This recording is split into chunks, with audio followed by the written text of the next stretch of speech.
Hey everybody, welcome to Secure the Seat Live. My name is Minda Hartz and I am your host. Excited to have you join us, whether you're having breakfast or lunch or you're watching this after the fact. You could be anywhere on the internet right now and you're here with us. And so I don't take that lightly.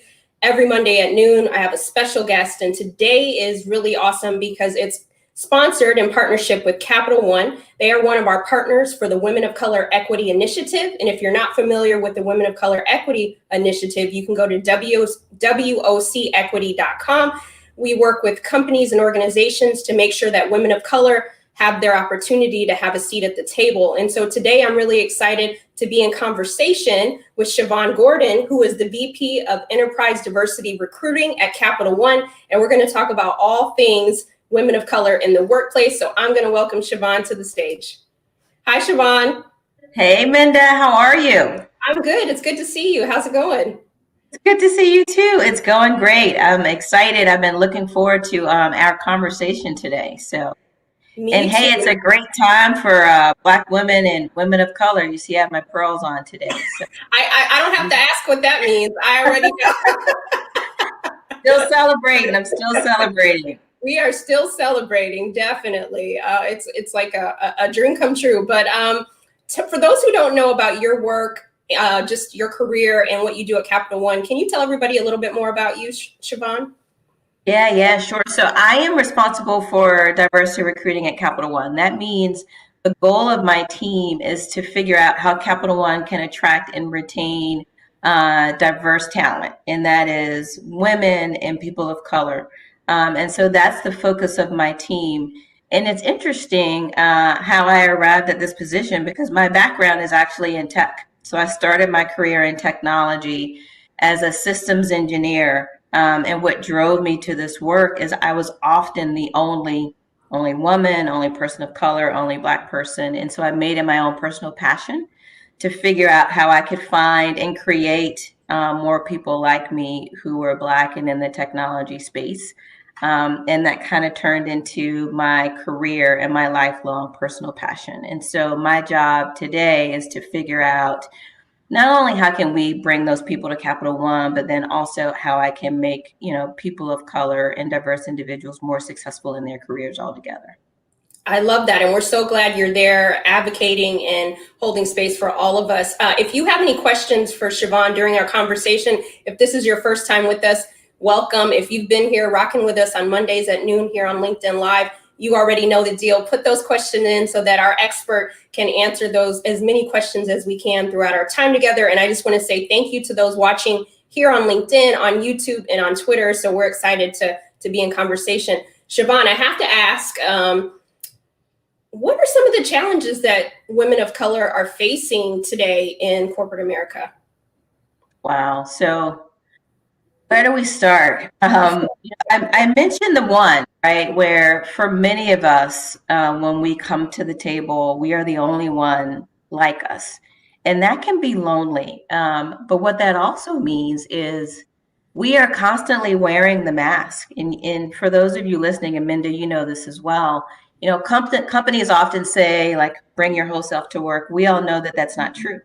And what I find, and what a lot of you are probably experiencing, is when you walk into a room, before you even say the first word, you're thinking about, all right, how do I not come across as angry? How do I make sure that I sound intelligent? How am I making sure I'm not too ethnic, too arrogant, to insert the thing? And that's exhausting. And that's before you even say the first word. And so for us, and add on top of that, right, all of the other things that we all know, which is we have to work harder than others for that seat at the table. And often when we do make a statement, there's an amount of risk, not just for us as people, as a person, but for our people, right? So am I messing it up for everybody that's behind me? If I say this thing? Having to deal with the biases that we face on a day-to-day basis, right? That just makes it really hard for us. And then layer on top of that 2020 and everything that happened in 2020. And I'm talking COVID aside, we'll talk about COVID later, but the second civil war that's happening in our country And the fact that for many of us, we have a seat at the table and we found ourselves in positions where we were having to explain how Black people feel, right? How do I feel as a Black woman about Breonna Taylor, about Ahmaud Arbery, about George Floyd? Explaining how we feel, comforting our white peers who are dealing with their own guilt at what's happening, and recognizing that every time we do that, it reopens a wound for ourselves because we are grieving ourselves, right? And Minda, unfortunately, and even though the world is somewhat woke right now, we still find ourselves explaining the plight and the feelings of the Black person. So we had to do that in all of 2020, right? And then layer on top of that COVID-19, which, the woman is bearing the brunt of the virtual schooling and being in a place where if we have kids, those kids are with you all day. I have to cook 3 meals a day, which I've never had to do. I'm dealing with working from home myself, having to take care of loved ones, and seeing some of the harsh realities out there about in December, 140,000 jobs were lost, and they were all jobs held by women, right? And so feeling like enough and just being exhausted at being a woman of color in the workplace to begin with, and then layering on top of that racial injustice in COVID-19. I don't know about you all, but I'm tired, I'm exhausted, and I'm sure you all are too. Absolutely. I mean, you should see the chat, Siobhan. I'm looking down because everybody's like, yes, that's my experience. That's how I'm feeling. And I don't think that some of our counterparts understand that, yes, we all are experiencing this pandemic, but it's layered, it's compounded extremely for women of color, for Black women. And even you mentioned the report that came out about all the jobs lost. And when you pull the covers back, they saw that majority of the jobs that were lost in December were Black women and Latina women. And so, when we talk about women in the workplace, we have to really be clear on what women we are talking about. And you made that. How are we being impacted? I mean, absolutely. And it's interesting too, because there's another report that's coming out that talks about how a lot of women are exiting the workforce, right? Because they're saying, you know what, I can't do it all. I can't handle the virtual school and taking care of my loved ones. So I'm going to exit. And a lot of women of color don't have that privilege. Like, we can't say, you know what, I'm not going to work anymore. Because for a lot of us, we are the breadwinners, we are the heads of households, we are the heads of families. And so we can't afford to exit, the workplace. So we have to figure out how to make it work. And then layer on top of that, to your point, like the people who are losing the jobs are the Black and brown women. And we are also the people who are losing our loved ones and having to figure out how do we make the family go on in spite of. And then, oh, by the way, we still want to be successful in our jobs. And even though I will say there's been progress made in terms of, our men of color and some of our women of color, when you look at the stats, women still have so much farther to go when it comes to being successful in corporate America. And so it can be pretty sobering to see the statistics and to understand how we're being impacted.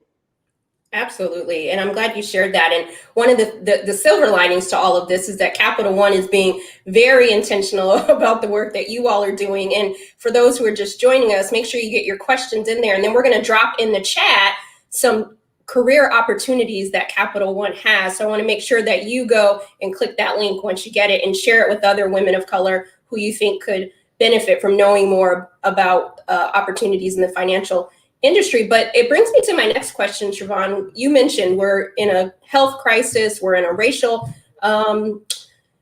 climate that's very toxic in some ways, in many ways. Yeah. What has Capital One done, or steps that you all have taken to help make the workplace work for women of color? Yeah, it's a great question. I think a part of it is just acknowledging the impact and the toll that this is taking on our associates, and in particular our women.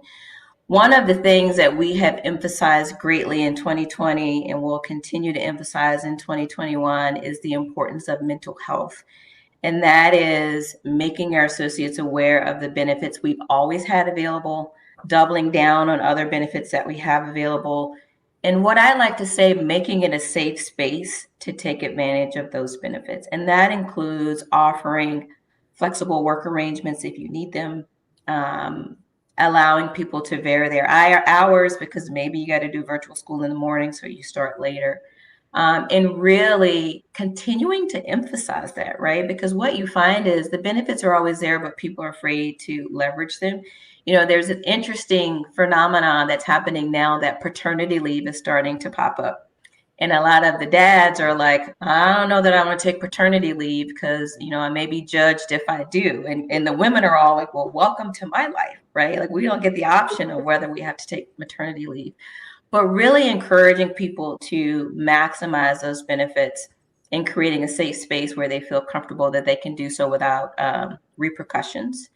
The other thing that we're doing is investing in our associates through our business resource groups, through a number of programs to say, hey, we're still fully committed to investing in you as an associate and your growth. And a couple of examples of that, you know, our Voices Black Business Resource Group has a program called Magellan, which is a comprehensive 9-month career management program that really helps associates understand how to develop their own personal leadership journey.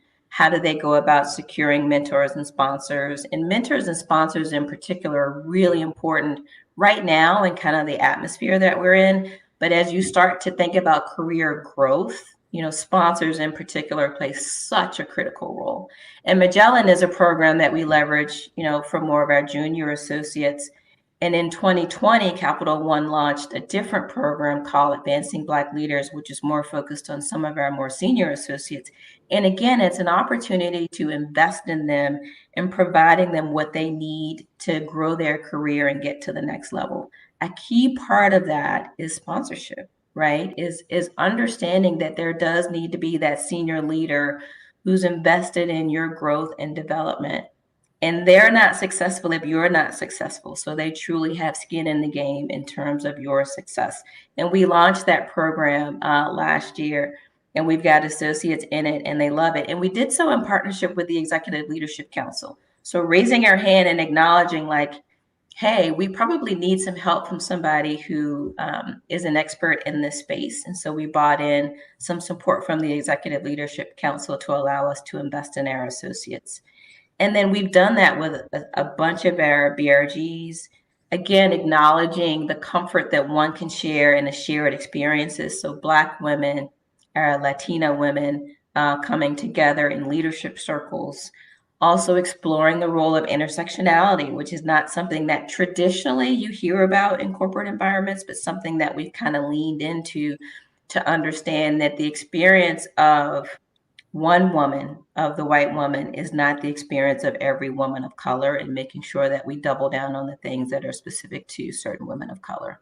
So super excited about that, Minda.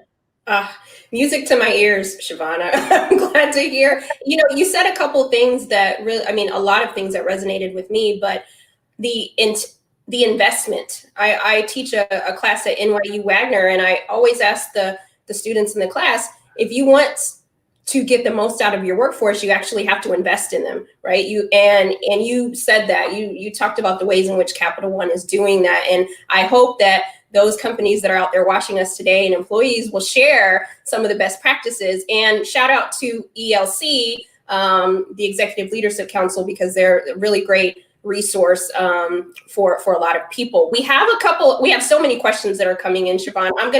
I'm not gonna be selfish and ask you all my questions. Let's see. Mike, can you put a question up on the screen? Let's take one. Yeah, let's do a question. Yeah. We have our closest friends. Yes. We have our friends in the audience. We want to make sure. I love this from Sharon. How do you make a small daily impact? Mm-hmm. You know, for me, you know, something I heard once from Carla Harris. She has her pearls of wisdom. And what Carla says is, if you have a seat at the table, you are obligated to use it. And so for me, the way that I do that is conversation. I do a lot of meet and greets. I do a lot of coffee chats. And I use that as a time to share my experience with the hopes that people can learn from my 20 plus years in corporate America. Um, I use that to talk to college new hires who are trying to figure out what they want to do when they grow up. When I tell them I still don't know what I want to do when they grow up, they're excited. So understanding that impact doesn't have to be massive. It could be something as small as a conversation, active listening and engaging with somebody who maybe on that day just needs somebody to hear them and to see them and to say, I see you, I hear you, and I'm with you. I think oftentimes we want to make this massive impact. And so we're trying to like save the world. And sometimes you just need to save the person. Snap, snap, snaps.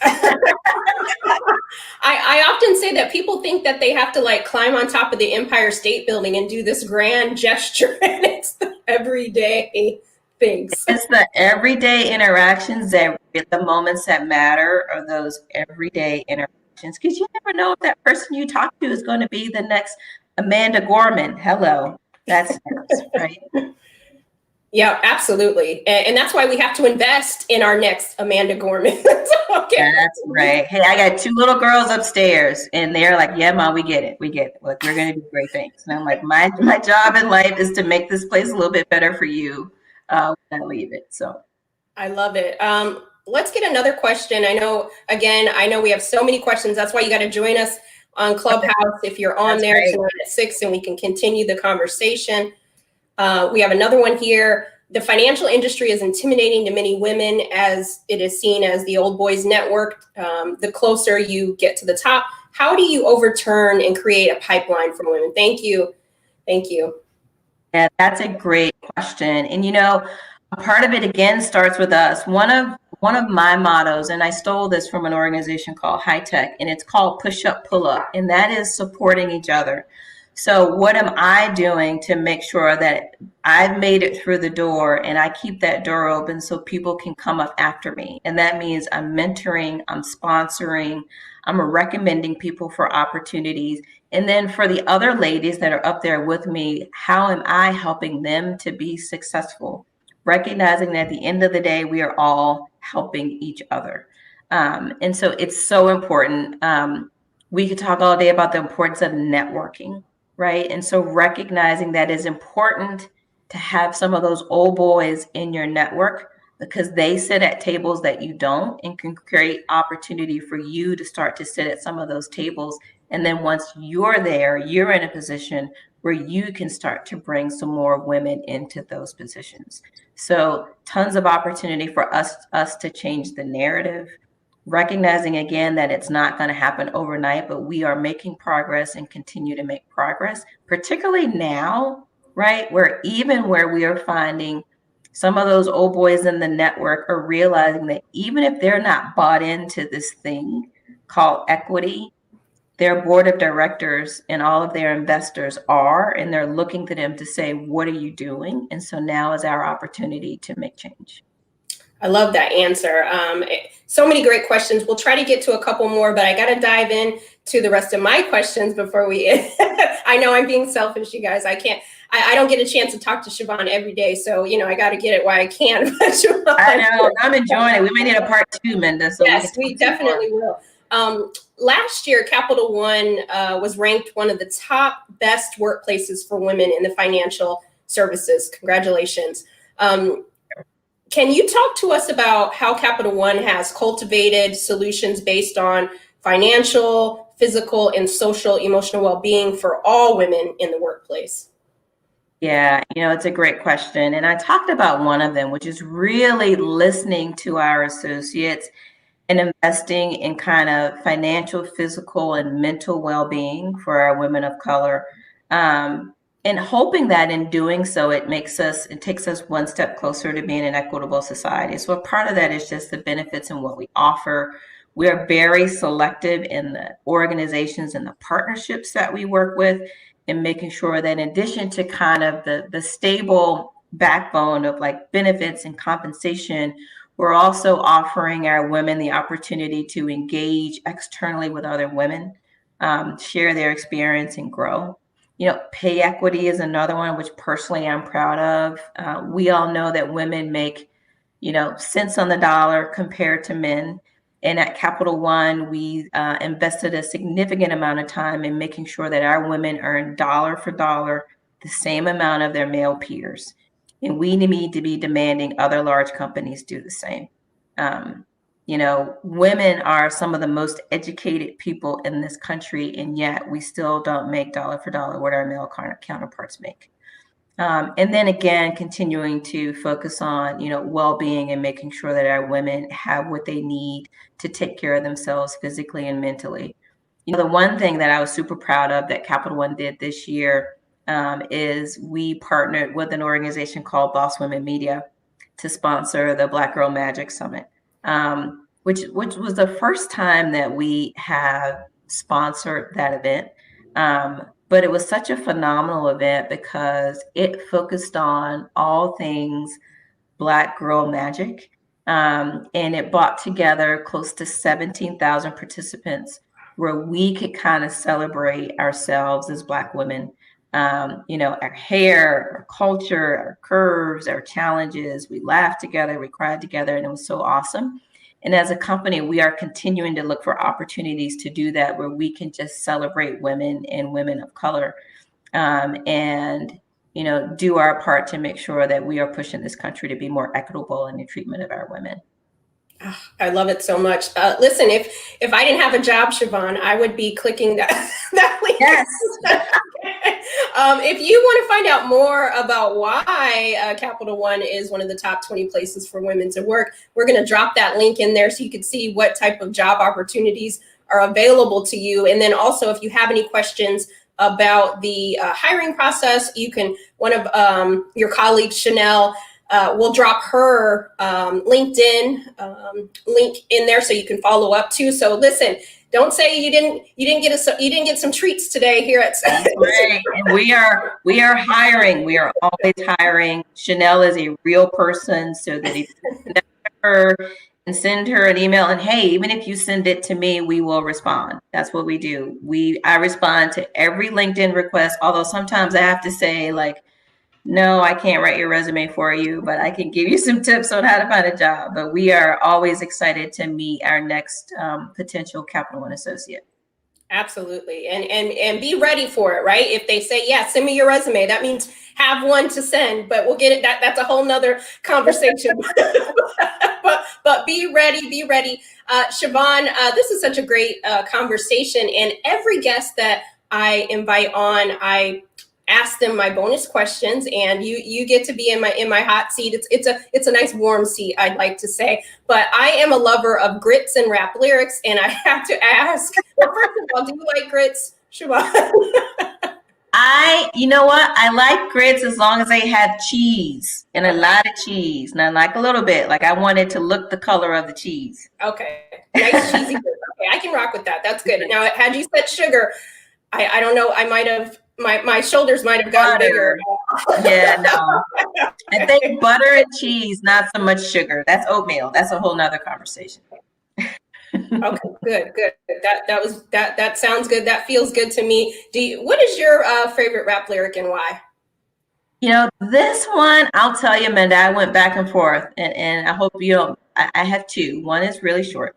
I like old school hip hop, but my new school hip hop that I'm a huge fan of, Kendrick Lamar, and it's from DNA. And I love how in that song he says, I got loyalty, got royalty inside my DNA, got war and peace inside my DNA. I got power, poison, pain, and joy inside my DNA. And I feel like that just sums up our history as Black people, as women, right? We got a lot of royalty, a lot of pain, but promise in our DNA. So that was the one that I ultimately went with. But you'll have to know I had like a running list, and I was vetting it with my kids who thought I was crazy. I like that one.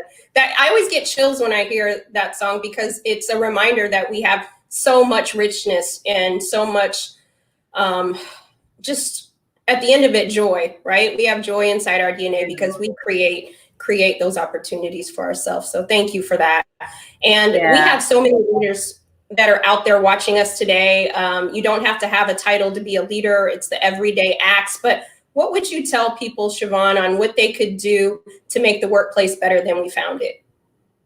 Yeah, that's a great question. And I've touched on a couple of them here. So one, taking the opportunity to have conversation with people, listen and saying, I see you and I hear you, and sharing your experience with them and listening to their experience for what you can learn as well. And then the other is the push-up, pull-up. If you have a seat at the table, you're obligated to use it. How are you using that to crack the door open for the person coming behind you? And how are you elevating the people above you? We have to help each other in order to be successful. I love that. It actually became a masterclass. So I hope that you will share this with folks. We got tangible advice given to you that you could start right now, and you can do this in a virtual environment. You don't have to say, well, let me wait till I get back. No, we're in this thing right now. Right. We got this now. It's not new anymore. We know how to unmute. We know how to turn the camera on. We can even do it without the camera. There's no excuse. And it's so important. And it's fulfilling on both sides. It's fulfilling on both sides. Absolutely. Absolutely. The chat is going wild. We have time to take one last question before we end today's session. Mike, can you throw up a question on the board for us? Let's see.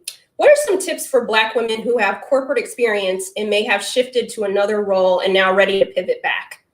I get this one a lot. This is where the importance of your network comes into play, because if you are truly shifting from kind of one career or maybe one job type to another, you need to reach out to the people who know you and know your abilities, people who know that you're capable of driving results and are willing to take a risk on maybe putting you in a role that you haven't been in a while. That is a bit of a risk. They're going to be okay doing that because they know you and they know that you're awesome, and they're going to be willing to do that. Without a network, it's hard because you're trying to convince somebody that you're qualified for a role where you may actually not be the most qualified person for that role. So this is where the coffee chats, the Zoom calls need to come into play. You need to help people understand that you're looking to make that pivot so that when those opportunities become available, they're going to think about you, they're going to call you, they're going to see you in that role. I can't underscore the importance of the network. This is also where if you've got a recruiter in your network, hint, hint, a Siobhan or a Chanel, we can talk to you about maybe there's some steps that you can take, some interim moves that you can take to better position you to pivot back to that role. Absolutely. Great advice. Great advice. Again, we're going to throw Chanel's LinkedIn in the chat, and we're also going to put the career opportunities page there. And then we'll make sure that, we've given you the tools. You got to do what you got to do to make it happen. But I hope that you will at least, click that and share it with someone, because part of what Siobhan said is just hoarding the opportunities for ourselves, but making sure that we share those with others who could benefit from it as well. Before we close out, Siobhan, is there any final words that you'd like to leave everybody with? I am so excited to have this conversation. I would encourage you to have this conversation with your networks, your board of directors, because we can all help each other. What Minda said, we don't have to hoard all the goodness. This is a hard time for all of us too. So check on your friends and check on your networks and let them know that they are not alone and we are all in this together and we're going to make it out to the other side. Oh, so good. Siobhan, thank you for just, being here with us today. Thank you to Capital One and for everyone who's supporting the Women of Color Equity Initiative and today's episode of Secure the Seat. Make sure that you follow up with the links that are in the chat. And then also, we will be on Clubhouse. So if you're on Clubhouse, meet us there tonight at 6 p.m. We'll be chatting it up. We'll continue the conversation. I know that you all had so many questions, so please find us on Clubhouse tonight, and we'll see you next Monday at noon. See everybody. Bye.